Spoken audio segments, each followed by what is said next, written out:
오늘 본문의 말씀을 중심으로 믿는 사람은 자세가 다릅니다. 믿음의 사람들은 자세가 다릅니다. 라는 제목으로 말씀의 은혜를 함께 나누겠습니다. 오늘 말씀의 제목처럼요, 저는 살면서 자세가 다르다고 느꼈던 순간들이 몇 번 있었는데요. 특히 제가 어릴 때 좀 농구를 좋아했습니다.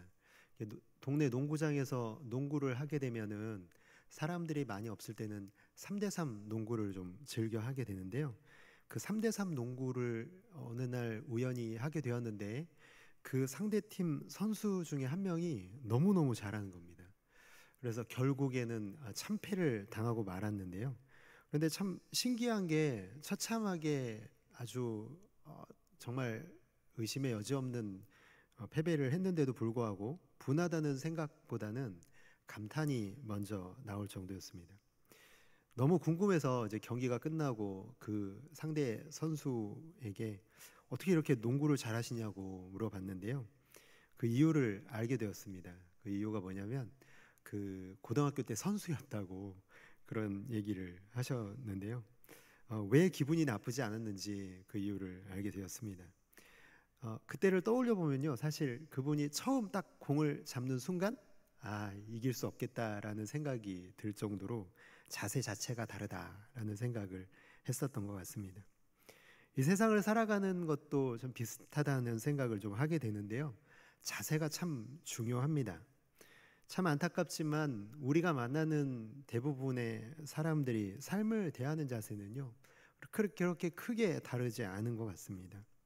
살기 위해서 살고 사는 목적이 삶 그 자체라는 것을 좀 발견하게 됩니다.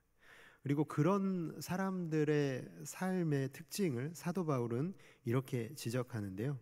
고린도후서 5장 7절 하반절의 말씀 보니까 보는 것으로 행하지 아니함이로라 이렇게 되어 있는데, 이 문장을 평서문으로 바꾸면 보는 것으로 행한다가 되겠죠. 그러니까 항상 삶의 자세가 보는 것이 모든 것을 결정하는 것입니다.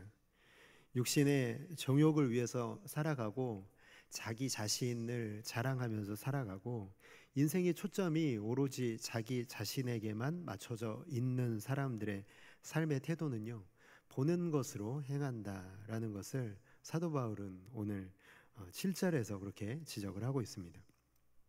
그렇죠. 눈에 보이는 것만을 쫓아가다 보면요, 외모를 가꿀 수 있는 돈이 중요하고 내가 나 자신을 자랑할 수 있는 집이나 차가 중요하고 사람들이 인정하고 알아주는 지위가 더 중요하게 됩니다.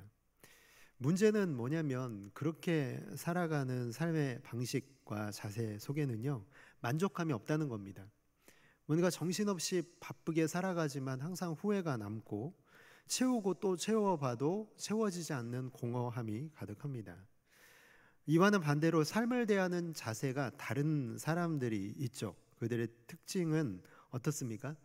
세 가지 특징으로 오늘 본문의 말씀에서 정의하고 있는데요.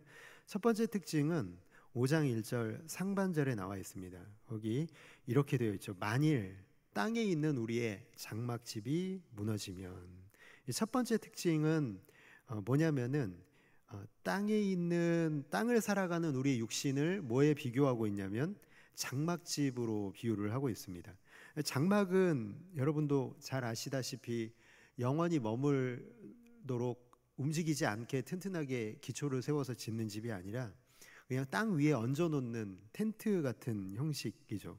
잠시 머물기 위한 처소로는 충분히 훌륭하겠지만 그러나 그게 움직이지 않는 나를 편안하게 지켜줄 수 있는 그런 집은 아니라라는 것입니다. 그래서 이 육신은 그저 장막집일 뿐임을 아는 사람들이 바로 삶을 대하는 자세가 다른 사람들의 첫 번째 특징이라는 것이죠. 두 번째 특징은요, 본문 1절 하반절입니다.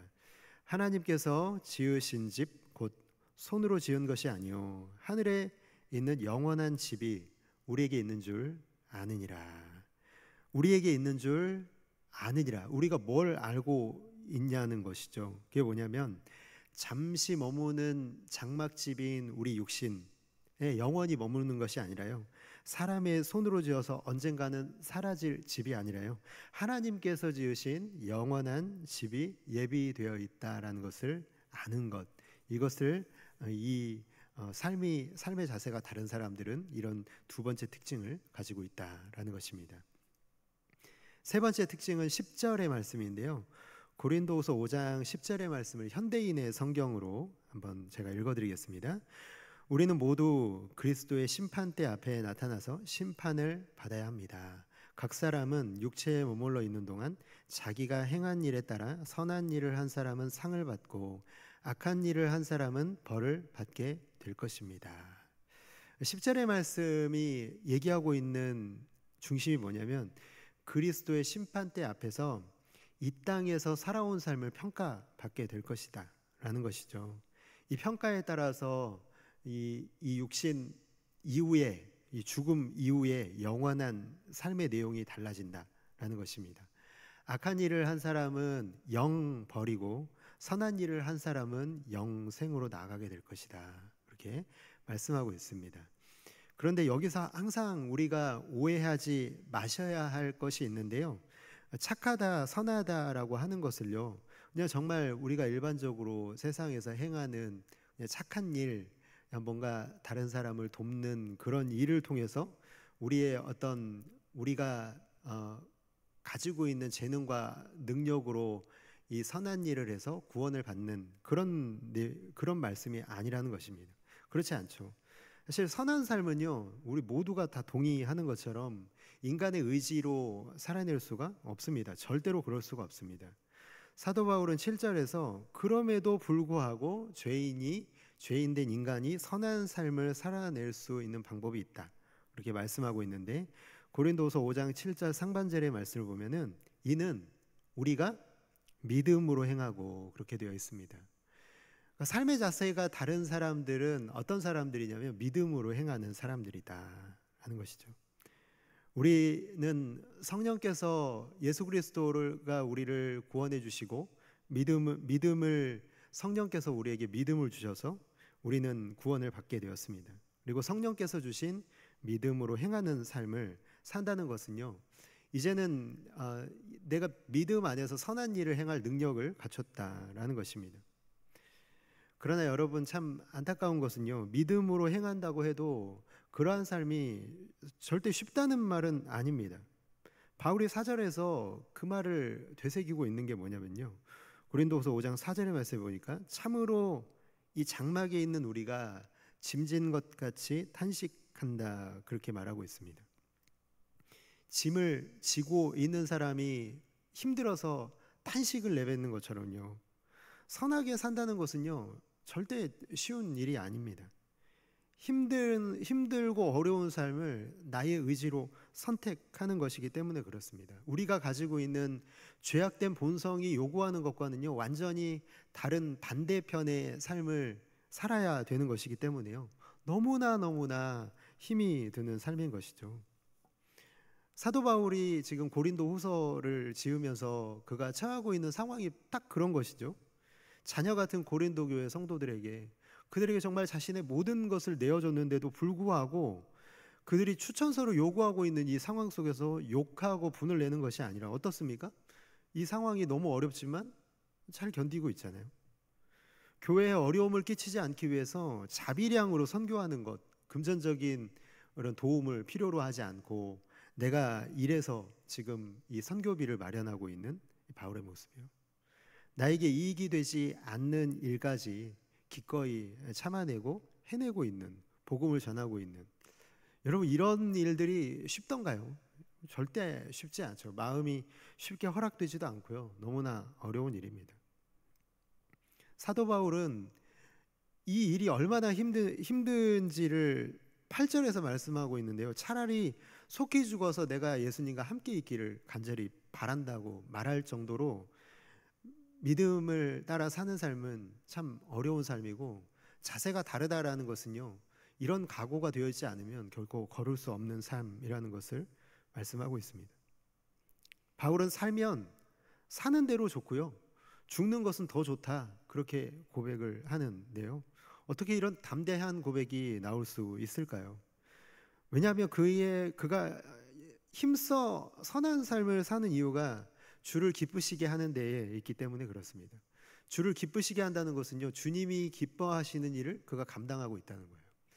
많은 죽을 영혼들을 구원하기 위해서 그 영혼들에게 복음을 전하는 이 일, 정말 너무 힘들고 어려운 일이지만 나의 삶을 살아가는 자세가 세상 사람들과 다르다는 것을 보여주는 이 믿음을 따라가는 삶을 통해서요, 주를 기쁘시게 하는 일에 온전히 헌신하고 있는 바울의 모습이 나타나 있습니다. 사랑하는 성도 여러분, 오늘 말씀을 들으면서 어떤 생각이 드시나요? 지금 내가 살아가고 있는 삶의 자세는 세상 사람들이 추구하고 있는 것과 정말 다릅니까?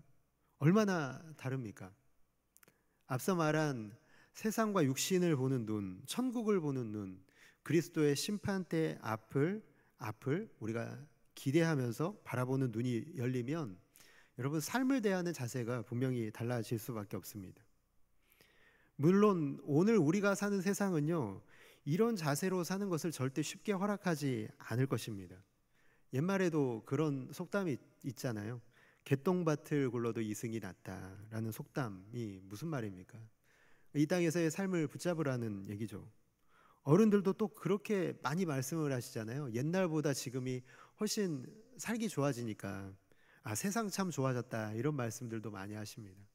여러분, 이런 말이 나오는 이유가 뭐냐면요, 이 세상을 그냥 편안하고 안락하고 살아가는 것이 그냥 우리의 본성에 너무나 잘 어울리는 것이고, 또 우리 믿음으로 살아가는 사람들에게는 바로 이런 부분들이 우리의 발목을 잡고 믿음으로 사는 삶을 방해하고 있기 때문에 그렇습니다.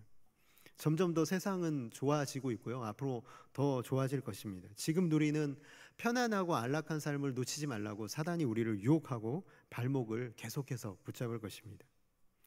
이런 세상의 흐름 속에서요, 오늘 우리가 기억해야 될 것은 사도 바울처럼 차라리 죽는 것이 더 좋다라고 소망하는 것은 물론 여러분 우리에게 어렵겠지만요, 오늘 본문 말씀을 통해서 잠들어 있는 우리의 영혼을 깨우는 데는 정말 충분한 말씀이라고 생각을 합니다. 언젠가 우리가 서게 될 그 그리스도의 심판대 앞에 서게 될 그날에 우리는 어떤 운명, 어떤 우리의 영원한 삶이 기다리고 있을 것인가에 대해서 두렵고 떨림으로 바라보지 않으면 우리의 자세를 고칠 수가 없습니다. 사랑하는 성도 여러분, 바라기는 여러분 장막집에 발목 잡히지 않으시기를 바랍니다. 하나님이 지으신 영원한 집을 덧입기 위하여 이 땅에서의 삶을 믿음으로 살아내셔서 주를 기쁘시게 하는 데에 쓰임받는 아름답고 귀한 성도 여러분들 모두가 되시기를 주님의 이름으로 축복합니다. 기도하겠습니다.